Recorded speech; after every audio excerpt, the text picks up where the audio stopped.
This is the Palin Update on SaraNet Radio. I'm Kevin Scholla. I don't know how Barack Obama can sleep at night and if he really thinks about Sasha and Malia and the treatment of some women today, how he can accept that dirty money. Sarah Palin fights back against the smear campaign against her and the double standard that the left has employed when it comes to women.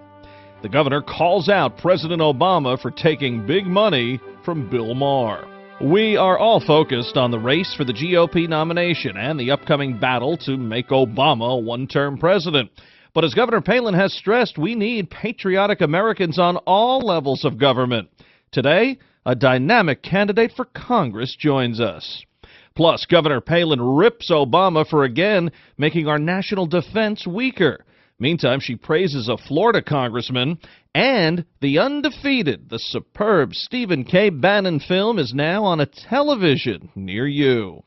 If conservatives are to be successful come November, not only will they want to take the White House, but also make substantial gains elsewhere. One candidate hoping to put her stamp on Congress is Gabriela Saucedo Mercer. She's running for the House in Arizona, and this Palin-loving mother of three, an immigrant from Mexico, is exactly what Washington needs and exactly what corrupt politicians fear. Today, Gabriela Saucedo Mercer is our guest on SaraNet Radio. Gabby, thanks for joining us today on the Palin Update. How are you? I'm good, Kevin. Thank you for having me. Well, it's a pleasure to have you here, and let's let folks know. First, you are running for Congress in what is the 3rd District of Arizona, formerly the 7th, and you've said the southern part of the state needs a representative that listens to the people. So does that mean your esteemed opponent has not been listening? He has not been listening. He has not been representing us. He needs to go. Now, how did this run for Congress come about? You worked in defense electronics and then took time to raise your kids. Great background, I would say, on both fronts. So how did the idea to run come about, and why are you the right choice for Arizona? Well, you know, I started getting involved politically when a man by the name of Barack Hussein Obama got elected as president. I started getting involved and helping in a couple of campaigns. I was actually helping in the campaign that Ruth McClung ran against Raul Grijalva, which is now my opponent. And, you know, just got involved and wanted to do what our Constitution says about our country and what our government is supposed to do for the people. We didn't win that election last year, so at that time I said, if she doesn't win, I'm going to run against this guy. He's oh my goodness, he's the co-chair of the Progressive Caucus in Washington. My question to people is, what is progressive about communism? You know, I came from Mexico to look for the American dream, and socialism is not in my agenda, which is communism as I know it in Mexico. And why am I the best candidate or the best representative for the people? Because I know what it takes to represent the people, not just words. I mean, you follow the Constitution and you do what our founding fathers envisioned for our country. Right now, Washington is in trouble. They're not following the Constitution. You know, our president says that the Constitution is an outdated document. Don't mess with the Constitution. It has worked for 235 years. Let's just leave it at that. You just mentioned you did not grow up in this country. You're from Mexico. Tell us about your great story of immigration to the U.S. I came to the United States from Mexico in 1986 when I married my husband, Ted. It took me about 5 years to become a citizen. That was my first goal after I got my green card, to become a citizen.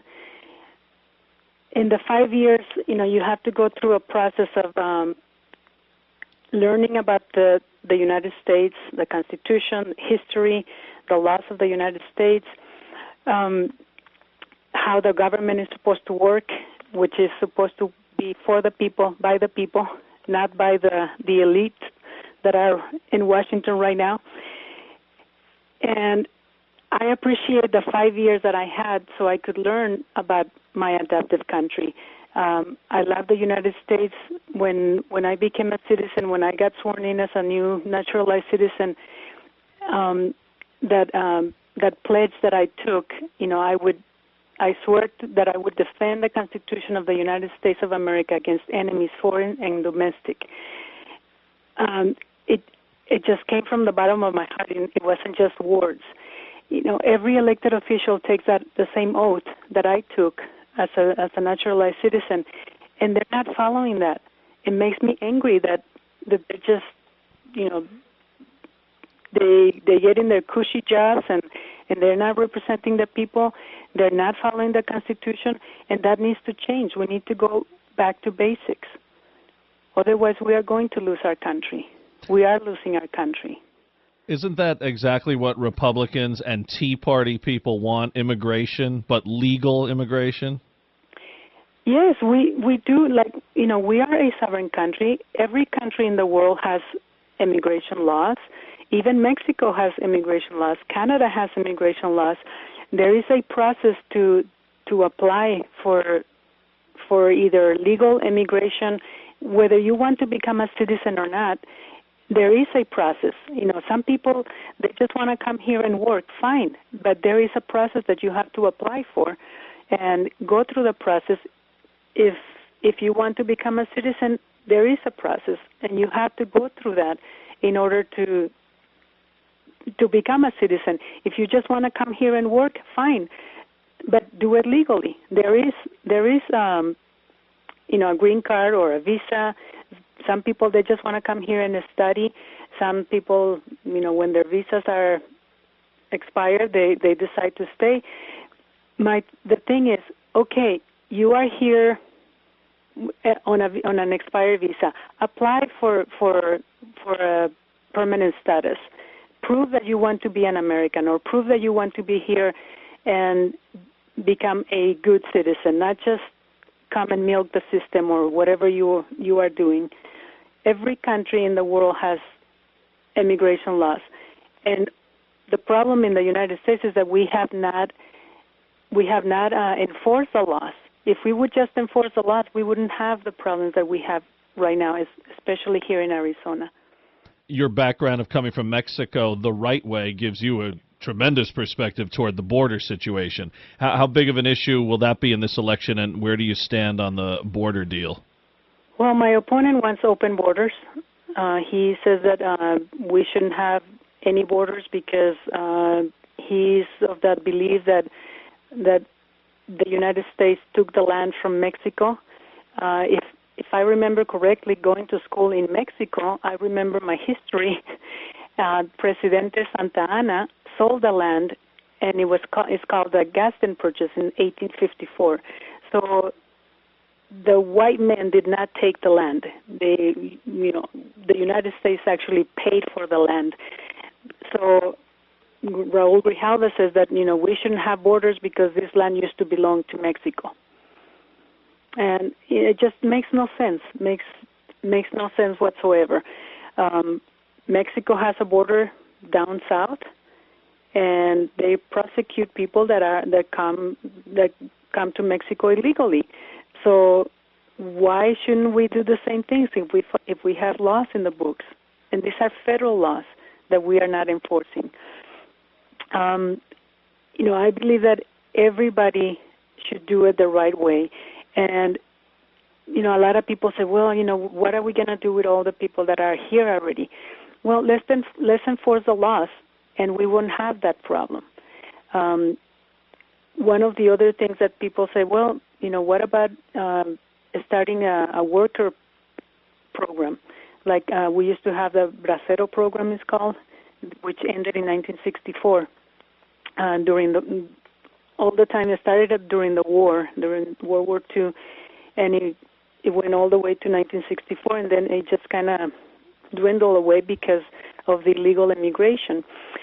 And if we would create another program like that for people that they just want to come to work, make a little money, and go back to their country of origin, I have no problem with that. But we need to have checks and balances for those people that they just want to come here to work and go home. When I met you, Gabby, the first time, you said with a huge smile on your face, "I love Sarah Palin," and now you're here. Tell us about your take on the governor, and does she inspire your run or influence the way you go about your race? Of course she did. You know, we're about the same age. I read her book. I just couldn't believe all the rap that she took when she was running for vice president. I was so mad that McCain campaign just didn't let her speak her mind and just go after the things that really matter to people. They kind of shut her down and I was crushed. I go, let the woman speak. And, you know, it just didn't happen. I've been following her ever since. Yes, her book inspired me. I just can't believe, you know, all the stuff that she has gone through. I guess I can say she's a role model. And even though I've known her since 2008. What do you make of Governor Palin's relationship with your state? She, of course, was picked by your senior senator, John McCain, as his running mate in 2008, as you mentioned, and she's since picked up some property there, and there have been rumors about perhaps one day Sarah Palin making a political move in Arizona. You know, we were hoping that she would run for senator or something because John Kyle is retiring, and we were thinking that she would, you know, if she decided not to run for president, that she would run for the Senate. I hope so. I hope that she stays involved, that she, you know, decides to get back into politics. Right now, you know, I know that she's doing a lot of good things, keeping the message alive of smaller government, and, you know, just I want her back. And if she's in Arizona, hey, maybe, you know, our own governor is her term. She's about to term out, so we would like Sarah Palin to run for governor. Yeah, and look at that. Got the idea right here, right? You know, you talk about we talked about some of the issues, but when you're out there every day now meeting people and people, I'm sure, are talking to you and talking your ear off, hoping, you know, you get elected or trying to feel you out. What are the issues you're hearing from folks about how you can make a difference and where your opponent has fallen short? The jobs. You know, people are hurting for jobs. The price of gas is incredible right now, and people are not making, you know, they're not making ends meet right now. And Raul Grijalva, 2 years ago, he called for a boycott of our state, costing us 27,000 jobs. I mean, who in their right mind can ask for a boycott of their own state that they're supposed to represent? One of the things that my opponent is, he's against everything that creates jobs. He's against mining. Arizona, the last time I looked, is the copper state. God has blessed our state with huge deposits of copper all over the state, and he's against mining copper because he's more worried about some desert lizard out there. Right. I know. I mean, you know, you see these things out of Washington where these monies go to, and it's just unbelievable. You'd say if more people realize this, you can't imagine how any left-wing Democrats are being elected to any office. Yes. You know, right now, Grijalva is fighting for, we have a mail distribution center here in Tucson, and the post office is in trouble. They're going to close this mail distribution, and he doesn't care about the 3,500 jobs that are going to be gone. All he cares is about the early voting ballots. That's his only concern. Right. And it's just unbelievable. He does not care about the people. He only cares about, oh my gosh, are my early ballots going to be counted, or am I going to be able to do my normal shenanigans? Sure. Probably not, because the nobody's going to be controlling that mail distribution here anymore. It's going up to Phoenix now. The other things that he's against is the clean fuel refinery that they've been trying to build this thing for over 5 years in Yuma, which is in the district, or near Yuma. In this country, we haven't built a refinery in 30 years. That would create so many jobs in that sector that he's also against it. He's against everything that has to do with creating jobs, and he admitted it. When they passed the stimulus, he says, we left job creation out. I have a soundbite that him saying it himself. We left job creation out, and now he came out with a new jobs thing, and it's always against even what the president wants to put out.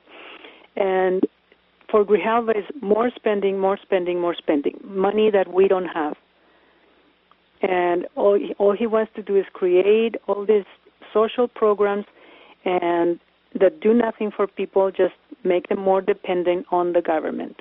That's not the way to create jobs, number one, and to make people accountable and to get people out of the rat race, because that's what is happening. Right now, people are depending on the government for, 99 weeks now?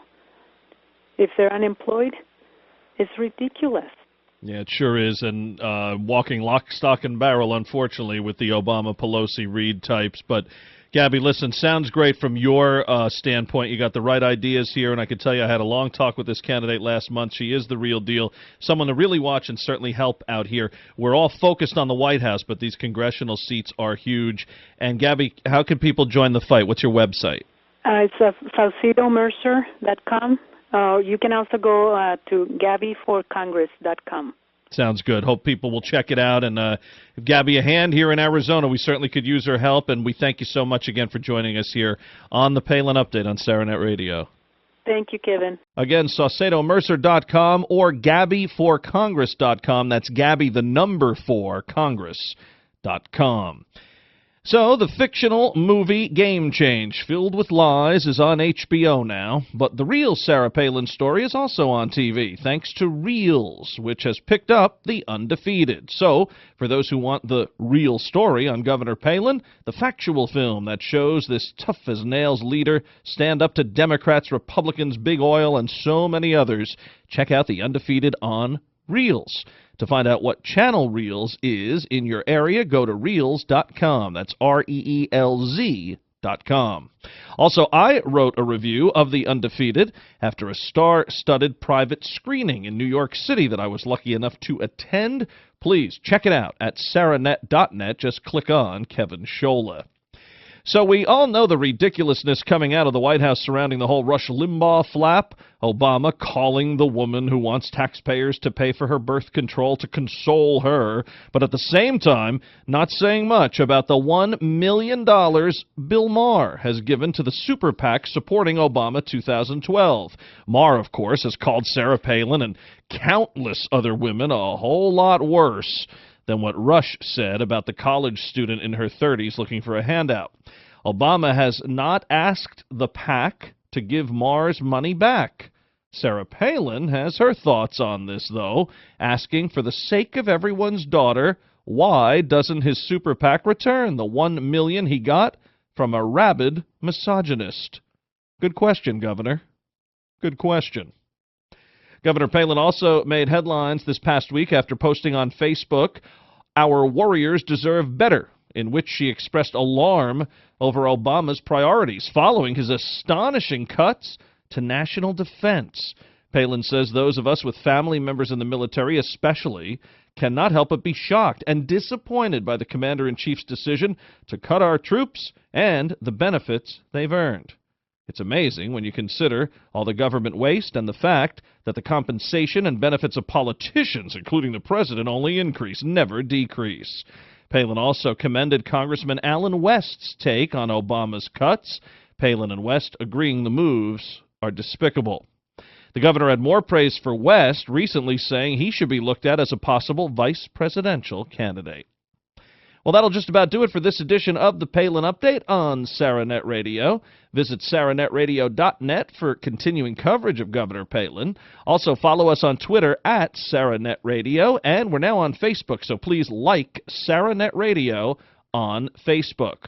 Also, if you'd like to get on our sticker list, the new SaraNet Radio bumper stickers are in, and we're giving a few out for free. If you'd like to get yours, shoot us an email at whipsamart@AOL.com. That's WHIPSAMART@AOL.com. Leave your name and address, and we will send you one of our great-looking new SaraNet Radio stickers. I want to thank everyone here at SaraNet Radio. Thanks to Gabriela Saucedo Mercer, and thank you for listening today. Please be sure to join us next time for another edition of the Palin Update. I'm Kevin Scholla. Have a pleasant day.